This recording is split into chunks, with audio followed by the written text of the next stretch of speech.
दिल्ली में कोरोना की रफ्तार बेकाबू होती जा रही है। मरीज इलाज के लिए हैरान हैं, परेशान हैं। सरकारी अस्पतालों में स्थिति तो बहुत खराब है। मरीजों का ना इलाज मिल पा रहा है, ना उनका ठीक से ध्यान रखा जा रहा है। लेकिन दिल्ली का गंगाराम हॉस्पिटल ऐसा हॉस्पिटल है जहां 24 घंटे कोविड मरीजों की निगरानी होती है। मरीजों के लिए डॉक्टर हर वक्त मौजूद हैं। कोविड मरीजों के लिए गंगाराम हॉस्पिटल में क्या क्या इंतजाम है, ये जानने के लिए हमारे सहयोगी पवन नारा गंगाराम हॉस्पिटल के अंदर उस एरिया तक गए, उन वार्ड्स में पहुंचे जहां कोरोना पेशेंट्स का इलाज हो रहा था। पवन नारा ने जो तस्वीरें भेजी, उसके बाद ये बताने, ये कहने की जरूरत ही नहीं पड़ेगी कि लोग सरकारी हॉस्पिटल जाने की बजाय प्राइवेट हॉस्पिटल में जाना क्यों पसंद कर रहे हैं। गंगाराम अस्पताल इसलिए सुर्खियों में है क्योंकि ये एक बड़े प्राइवेट अस्पताल में है जिसको कोविड हॉस्पिटल डिक्लेयर किया गया है। पीछे आप देख रहे हैं फीवर क्लिनिक डेवलप किया गया था, लेकिन अब मरीजों की संख्या लगातार बढ़ती जा रही है। उसमें 10 बेड थे, अब यहाँ कोविड इमरजेंसी बनाई गई है। यहाँ अब कोविड इमरजेंसी में यहाँ ट्रीट किया जा रहा है। कोई भी पेशेंट सबसे पहले यहाँ आता है। अभी एक पेशेंट को यहाँ लाया गया है जो ऑक्सीजन सपोर्ट पर है। एक पेशेंट पहले से ही एडमिट है। इस इमरजेंसी के स्टेटस को दिखाने के लिए हर जो बेड है उस पर मॉनिटर लगा है। जैसे सामने पेशेंट का आप स्टेटस देख पा रहे होंगे, ऑक्सीजन सैचुरेशन 96% इस वक्त दिखाई दे रही है।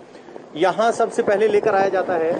सर, हम आपसे जानना चाहते हैं एसओपी क्या है, स्टैंडर्ड ऑपरेटिंग प्रोसीजर क्या है? जब कोई पेशेंट आता है तो क्या क्या आप करते हैं? जो भी हमारे पास जो मरीज आते हैं, देखते जो कोविड के मरीज आजकल ज्यादा हैं, तो उनकी जो प्रेजेंटेशन होती है वही सांस की तकलीफ ज्यादा है, या तेज बुखार होगा या सांस की तकलीफ। तो हमारी कोशिश यही रहती है कि जितनी जल्दी हो सके उसको सिम्टोमेटिकली ट्रीट किया जाए, स्टेबलाइज किया जाए। कि सांस की दिक्कत है तो हम ऑक्सीजन वगैरह हाई वॉल्यूम सपोर्ट पे उसको ऑक्सीजन लगाते हैं और वो देखते हैं चेस्ट एक्सरे करा के, वो भी पोर्टेबल, कि कोविड के सिम्टम तो नहीं है। क्योंकि आजकल हम टेस्ट तो करा नहीं पा रहे हैं। हमारे हॉस्पिटल में कोविड जो टेस्टिंग हो रही थी आरटीपीसीआर, वो नहीं हो पा रही है, तो उसकी वजह परेशानी तो है। लेकिन उसके लिए हम सिम्टोमेटिक क्लिनिकली एग्जामिन करते हैं। चेस्ट एक्सरे में अगर पैचेस वगैरह आ जाए तो लगता है कि हाँ, ये हो सकता है कि 90-80% 100% कोविड है। तो उसी तरीके से हम इलाज करते हैं। शुरुआत में स्टेबलाइज करने के बाद अगला कहाँ शिफ्ट उनको किया जाता है, क्या प्रोसीजर है? जब तक उसको बिस्तर नहीं मिलता है तब तक हम इस इमरजेंसी में स्टेबलाइज करते हैं। जब बिस्तर मिल जाता है तो उसको विद पॉलिसी प्रोटोकॉल के साथ उसको उस बेड पे शिफ्ट कर देते हैं।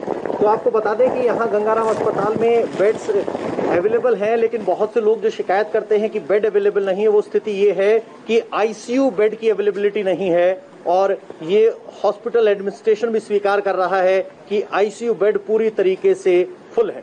अभी जैसे ये पेशेंट आए हैं, इनको ग्लूकोज लगी है, अभी ये ऑक्सीजन सिलेंडर के साथ आए थे। फिलहाल हैवी ब्रीदिंग है, हम देख पा रहे हैं।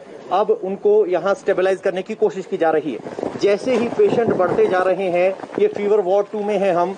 यहाँ कई बेड का फीवर वार्ड बनाया गया है जहां पर पेशेंट्स को रखा गया है।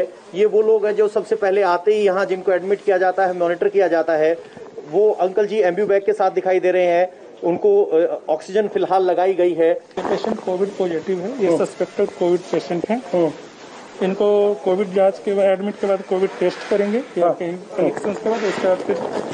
अंकल जी की हालत क्या है, कितना ऑक्सीजन सेचुरेशन फिलहाल उनका है? Uncle ji on high flow mask पे है, 92% सेचुरेशन से। इनको आईसीयू रेफरेंस दिया गया है। आईसीयू में बेड अवेलेबिलिटी के हिसाब से इनको एडमिट किया जाएगा। तो फिलहाल मैं बता दूं, अंकल जी हैं, उनकी ऑक्सीजन सेचुरेशन 92 है, उन्हें आईसीयू बेड की जरूरत है। हाई प्रेशर ऑक्सीजन फिलहाल उन्हें दिया जा रहा है। आपको बता दें कि 93% से नीचे जब ऑक्सीजन होने लगती है तो आपको एडिशनल ऑक्सीजन की जरूरत पड़ती है, और जब ये स्थिति 90% से नीचे ऑक्सीजन आने लगी है तो आपको आईसीयू में शिफ्ट किया जाता है। लेकिन फिलहाल आईसीयू बेड्स अवेलेबल नहीं है, तो यहाँ इमरजेंसी में उनका इलाज चल रहा है।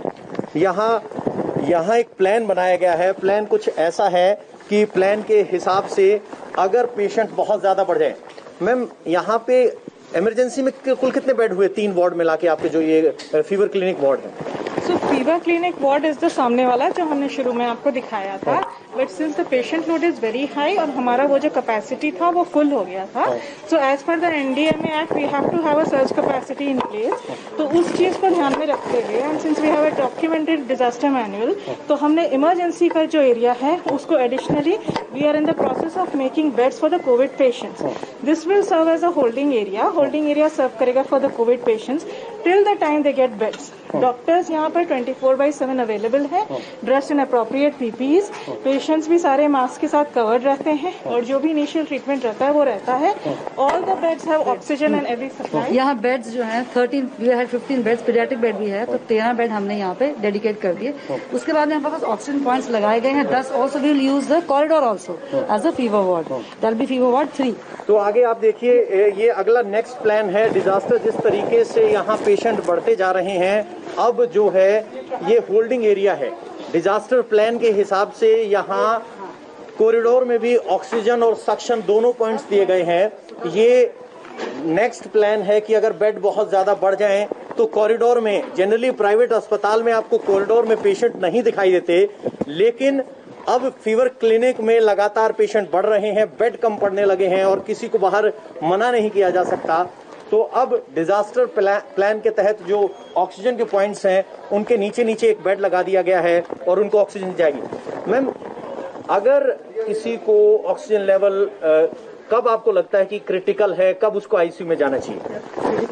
जब हमें लगता है कि उसका ऑक्सीजन सैचुरेशन ड्रॉप कर रहा है, लेस देन गोइंग 80% से भी नीचे आ रहा है और हमें लगता है कि मरीज सांस नहीं ले पा रहा है, इसको आर्टिफिशियल वेंटिलेशन की जरूरत है, तो उसको बाईपैप या फिर वेंटिलेटर पे डालते हैं। उस स्थिति में क्या करते हैं जब ऑक्सीजन लेवल 90% से नीचे होता है लेकिन 60, 70, 80 इतना नीचे नहीं होता, तो उस स्थिति में क्या आप आईसीयू में शिफ्ट करते हैं? आईसीयू में जब तक आईसीयू में बेड नहीं होता, क्योंकि हमारी इमरजेंसी भी एक पार्ट ऑफ आईसीयू है, मेरा टीम ऑफ आईसीयू, तो जब तक आईसीयू में बेड नहीं होता तब तक हम यही इसको इंटुबेट करके आर्टिफिशियल वेंटिलेशन देते हैं सो दैट को सैचुरेशन मेंटेन करें। तो एक सवाल आपसे ये है मैम, एयर कंडीशनिंग का सवाल कौन बताएगा? क्योंकि हम सरकारी अस्पताल में जाते तो कहा जाता है कि एसी ऑफ है क्योंकि कंटेमिनेशन को रोकने के लिए एसी की थी, यहाँ एसी चल रहा है, तो क्या आपने चेंजेस किए? आप में से कोई बता पाएगा कि एसी जो चल पा रहा है? ये तो मेंटेनेंस डिपार्टमेंट हमारा जो है, मेंटेनेंस बताएगा। हम उनसे पूछने की कोशिश करेंगे कि क्यों सरकारी अस्पताल में सब मरीज गर्मी में है जबकि प्राइवेट अस्पतालों ने ऐसे कौन से इंतजाम किए हैं कि यहाँ एसी चल रहा है और पीपीई किट में हमें पसीना जरूर आ रहा है लेकिन कम से कम पेशेंट के लिए टेम्परेचर कंट्रोल है, उन्हें गर्मी तो नहीं लग रही है। कम से कम दिल्ली का 41 डिग्री का अगर तापमान है तो वो स्थिति में वो नहीं है, तो कम से कम हम ये जरूर पूछेंगे कि आखिर वो कौन से इंतजामात प्राइवेट अस्पताल ने किए हैं, खासकर गंगाराम ने किए हैं कि उनका एसी चल रहा है जबकि सरकारी अस्पतालों में एसी बंद है, ये कहते हुए कि कोविड के इन्फेक्शन को रोकने के लिए एसी को बंद करना जरूरी। इस वक्त हम आइसोलेशन एरिया में हैं और यहाँ पर कोविड पेशेंट्स का इलाज चल रहा है। एक सवाल जो हर किसी के मन में है, मैम आते हैं तब तो ऑक्सीजन देते हैं, जब एक बार एडमिट कर लिया जाता है तो दिन में कितनी बार ऑक्सीजन मॉनिटर की जाती है, क्या प्रोटोकॉल? प्रोटोकॉल बेसिकली ये है कि जो भी patients, whoever patient they require oxygen therapy, ठीक है, जिनको भी ऑक्सीजन थेरेपी देगी उनको तो मॉनिटरिंग 24/7 रिक्वायर्ड है। So each and every patient who is on monitor is connected to the pulse oxygen, who is on oxygen is connected to the monitor, ठीक है। Monitor with an SpO2 probe, ठीक है, saturation of oxygen जो probe measure करता है वो monitor में 24/7 run करता है, ठीक है।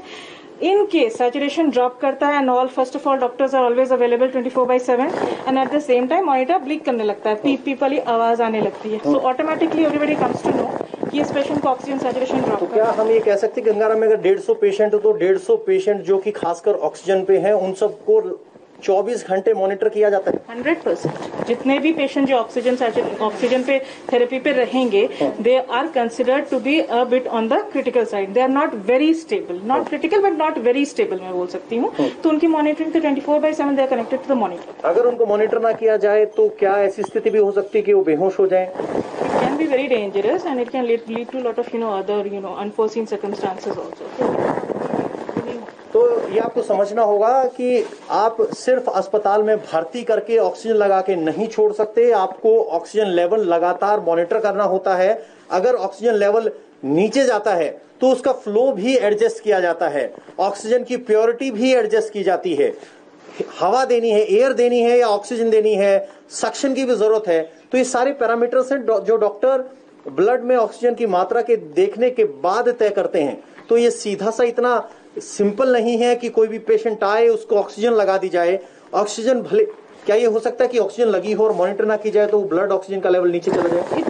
इफ अगर ऑक्सीजन लगी है then it has to be monitored. Patient bed side में मॉनिटर्स अवेलेबल है एंड कनेक्टेड है, वॉल माउंटेड मॉनिटर्स हैं एंड 24/7 वो पेशेंट से कनेक्टेड है। तो इनका सीधा सा कहना है कि हमारे हॉस्पिटल में अगर पेशेंट ऑक्सीजन पे है तो वो मॉनिटर पे होना बेहद बेहद जरूरी है, और यही सब चीजें हमें सरकारी हॉस्पिटल में मिसिंग नजर आती हैं, जहां पेशेंट आपको बेहोश नजर आए या इस तरह की बहुत सारी तस्वीरें जब सामने आती हैं। देखिए, कंपैरिजन हम इसलिए दिखा रहे हैं कि सरकारी अस्पताल में क्या हुआ, प्राइवेट हॉस्पिटल में क्या हुआ, ताकि जो व्यवस्था में कमी है उसको ठीक कर लिया जाए और मरीजों को, उनके परिवार वालों को यह राहत रहे कि मरीज अंदर जा रहा है तो ठीक से है और बाहर भी ठीक से आएगा।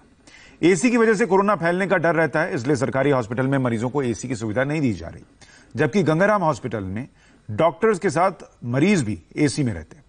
कैसे गंगाराम हॉस्पिटल एसी प्लांट को मैनेज करता है, ये भी सुनिए। इस टेम्परेचर पे एसी की बहुत ज़्यादा रिक्वायरमेंट है, जो हमारे पेशेंट्स के लिए भी और हमारे स्टाफ के लिए जो पर्सनल प्रोटेक्टिव इक्विपमेंट पहन रखे होते हैं उनके स्वास्थ्य के लिए बहुत ज़रूरी है, वरना उनके लिए बहुत ज़्यादा मुश्किल हो जाएगा 1 घंटा भी उसको पहन के रखना। तो उसके लिए हमने अलग से तैयारी करी अपने अस्पताल में, हम उसकी वजह से अपने अस्पताल में एसी चला पाए और हमारे पेशेंट्स को उसका फ़ायदा मिला। तो हमारे बेसिकली हमारे को एक एयर एक्सचेंज एक चीज़ होती है कि एयर जो सर्कुलेट हो रही है वो 6 से ज़्यादा हो 1 घंटे में और 12 से ज़्यादा हो तो और भी अच्छा होता है। तो वो हमने अस्पताल में कराया। और एक जो एयर हैंडलिंग यूनिट्स होती हैं, हमारे गंगाराम में 1000 एयर हैंडलिंग यूनिट्स है जो हर एरिया की एयर को हैंडल करती हैं। तो एयर हैंडलिंग यूनिट से एक एंट्री वेल पॉइंट होता है जहाँ से एयर जाती है, फिर वो रूम पे जाती है जहाँ वो कोई पेशेंट हम देख रहे हैं या जहाँ पर हमारे पेशेंट हैं। उसके बाद एक एग्जॉस्ट लगा होता है जिससे कि एयर खींचती है और वो एग्जिट पे जाती है। तो हमने एंट्री और एग्जिट पॉइंट पे दोनों जगह फिल्टर लगा रखे हैं ताकि वहाँ से वायरस छट के हमारे ओपीडी में आए और 12 बार एयर सर्कुलेशन होती है। तो उन दोनों चीज़ों की वजह से हम लोग अपने पेशेंट्स के लिए और अपने लिए सेफ एनवायरनमेंट बना पाते हैं। और अगर कोई पेशेंट आता है जिसको कोरोना पेशेंट है तो हमारे को या हमारे दूसरे पेशेंट को होने के चांस कम हो जाते हैं। इसका हमने ह्यूमिडिटी भी मेंटेन करके रखते हैं इस एयर सर्कुलेशन की, जो 40 से 60% हमने रखी है। इस वजह से हमारे पास जो पेशेंट आ रहे हैं, चाहे वो कोविड हो चाहे नॉन कोविड हो, दोनों को दूसरे से होने के चांस